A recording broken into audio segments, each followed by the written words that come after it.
Brought to you by Agilus Diagnostics.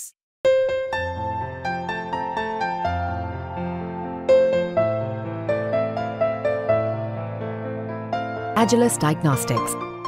शीळफाटा बलात्कार प्रकरण आणि उरण प्रकरण हे सध्या चर्चेत आहेत. अर्थात हे विषय लावून धरावे असेच आहेत. मात्र यावर आता आवाज उठवलाय शर्मिला ठाकरे यांनी. मुख्यमंत्री एकनाथ शिंदे यांनी देखील जे शीळफाटा प्रकरण होतं त्यामध्ये उज्ज्वल निकम यांची नियुक्ती करत खटला फास्ट ट्रॅक कोर्टात चालवा असे आदेश दिलेत. हे प्रकरण नेमकं काय होतं आणि आता याच्यावर पुढे काय होणार आहे आपण हे आज या व्हिडिओमधनं जाणून घेणार आहोत. नमस्कार, मी देवयानी आणि तुम्ही बघताय मुंबई तक. ठाणे जिल्ह्यातल्या शीळफाटा इथं एक महिला मंदिरात आश्रयासाठी येते. मंदिरातले 3 पुजारी त्या महिलेला गुंगीचं औषध देतात आणि तिचा सामूहिक बलात्कार करतात. नंतर आपलं बिंग फुटेल या भीतीनं गळा दाबून तिची हत्या करतात आणि तिची बॉडी डोंगरात फेकून देतात.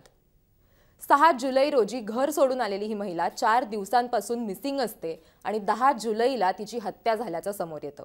घरच्यांना वैतागून घरी भांडण झालं म्हणून ती सीबीडी इथलं तिचं सासरचं घर सोडून निघाली होती. या महिलेच्या सासरच्यांवर देखील गुन्हा दाखल करण्यात येतो आणि त्यांनाही अटक करण्यात येते. हेच आहे ते नवी मुंबईतलं प्रकरण अक्षता म्हात्रेचं, ज्यांनी सगळ्यांची झोप उडवली होती, ज्याची पुन्हा एकदा आता चर्चा सुरू झाली आहे. उत्तर प्रदेशचे असलेले हे मंदिरातले 3 पुजारी अटकेत असले तरीही एका तरुणीने ज्या जागेला तिचं सेफ स्पेस समजलं होतं, जिथं तिला असं वाटत होतं की आपण सुरक्षित राहू, तिथल्या 3 पुजाऱ्यांनी हे असं कृत्य करणं घृणास्पद आहे. हे प्रकरण समोर आल्यानंतर नवी मुंबईत भव्य मोर्चा काढण्यात आला. मुख्यमंत्री एकनाथ शिंदे यांना जेव्हा हे प्रकरण कळलं तेव्हा याचं गांभीर्य लक्षात घेतात त्यांनी देखील फास्ट ट्रॅक कोर्टात हे चालवण्याचा आदेश दिले. त्याचबरोबर सरकारी वकील उज्ज्वल निकम यांची या प्रकरणासाठी नियुक्ती करावी असं देखील त्यांनी सांगितलं. या प्रकरणाचा खटला फास्ट ट्रॅक कोर्टात चालवून आरोपींना फाशीची शिक्षा व्हावी ही मागणी असून यासाठी महिला आयोग पाठपुरावा करणार असल्याचं राज्य महिला आयोगाच्या अध्यक्षा रुपाली चाकणकर यांनी देखील सांगितलं. मुख्यमंत्र्यांनी सुद्धा यावर कठोर शिक्षा व्हावी असं म्हटलंय. यानंतर उरणमधली यशस्वी शिंदे हे जे प्रकरण होतं ते समोर आलं आणि जनतेमध्ये आणखीन संताप निर्माण झाला. हे सगळं होत असताना मनसे अध्यक्ष राज ठाकरे यांच्या पत्नी शर्मिला ठाकरे यांनी नवी मुंबईत पोलीस आयुक्तांची भेट घेतली आणि लवकरात लवकर याबाबत कारवाई व्हावी आणि कठोर कारवाई व्हावी म्हणून मागणी केली. यानंतर शर्मिला ठाकरे यांनी यशस्वी शिंदे हिच्या घरच्यांची देखील भेट घेतलेली होती. त्यानंतर त्या जेव्हा माध्यमांशी बोलत होत्या तेव्हा त्यांनी लव्ह जिहाद आणि इतर विषयांवरती भाष्य केलं. त्या नेमकं काय म्हणाल्यात तेही जाणून घेऊयात, कारण त्यांच्या या वक्तव्याची सध्या महाराष्ट्रात सगळीकडे चर्चा आहे. शर्मिला ठाकरे काल माध्यमांशी बोलताना असं म्हणाल्यात की अशा घटनांमध्ये धर्म आणता कामा नये. शीळफाटा येथील घटनेत मंदिरातील पुजाऱ्यांनीच महिलेवर बलात्कार केला होता. असे गुन्हे करणाऱ्यांना पुरुषांना धर्म नसतो. लव्ह जिहाद करणाऱ्या पुरुषाला मारायचं आणि मंदिरातील पुजारींना सोडायचं असं नसतं. दोन्ही घटनेतील आरोपी पुरुषांना कडक शासन झालं पाहिजे. 10 वर्षांपासून शक्ती कायदा मंजूर झालेला नाहीये.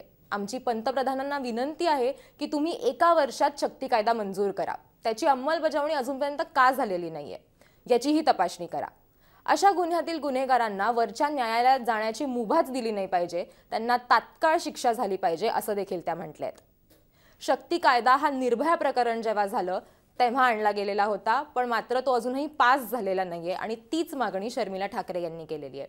यशस्वी शिंदेचं प्रकरण असेल किंवा अक्षता म्हात्रेचं प्रकरण असेल, या दोनही प्रकरणांमध्ये आरोपींना लवकरात लवकर शिक्षा व्हावी अशी जी मागणी आहे ती शर्मिला ठाकरे यांच्याकडनं करण्यात येते. त्याचबरोबर शर्मिला ठाकरेंना जेव्हा लव्ह जिहादाबद्दल प्रश्न विचारण्यात आला, कारण यशस्वी शिंदेच्या ज्या प्रकरणामध्ये जो आरोपी आहे तो मुसलमान आहे की नाही याच्यावरनं देखील संशय घेण्यात येत होता किंवा हे जे अंदाज आहेत तेही बांधले जात होते. जेव्हा शर्मिला ठाकरे यांना हा प्रश्न विचारण्यात आला तेव्हा शर्मिला ठाकरेंनी हे देखील स्पष्ट केलेलं आहे की लव्ह जिहाद आहे म्हणून त्या आरोपीला शिक्षा द्यायची आणि पुजाऱ्याला शिक्षा द्यायची नाही, हे करता कामा नये. कुठलाही धर्म आपल्याला याच्यामध्ये आणता कामा नये. जी शिक्षा आहे ती कठोर शिक्षा, फाशीची शिक्षा जी आहे ती त्या आरोपींना दिली पाहिजे. असं कुठलंही प्रकरण जर झालं तर 2 महिन्याच्या आत त्या आरोपीला फाशीची शिक्षा जी आहे ती झाली पाहिजे असं शर्मिला ठाकरे यांच्याकडनं काल सांगण्यात आलं. शर्मिला ठाकरेंनी ही भूमिका घेतली. त्याचबरोबर अनेक इतर नेते आहेत त्यांनी देखील याच्यावरती भाष्य केलेलं आहे. मात्र शर्मिला ठाकरे यांनी इतक्या स्पष्टपणे ही त्यांची भूमिका जी आहे ती मांडली आहे. त्याच्यामुळेच सध्या या प्रकरणाच्या पुन्हा एकदा चर्चा होत आहेत. याच्यावरती आता काय कारवाई केली जाते, कोर्टात किती दिवस लागतात या प्रकरणाचा निकाल लागण्यासाठी, हे सगळं बघणं महत्त्वाचं असणार आहे. तुम्हाला या सगळ्या प्रकरणांबद्दल काय वाटतं? शर्मिला ठाकरेंनी जी भूमिका घेतलेली आहे त्याच्याशी तुम्ही सहमत आहात का? आम्हाला कमेंट सेक्शनमध्ये नक्की सांगा. आणि मुंबई तक बघत राहा.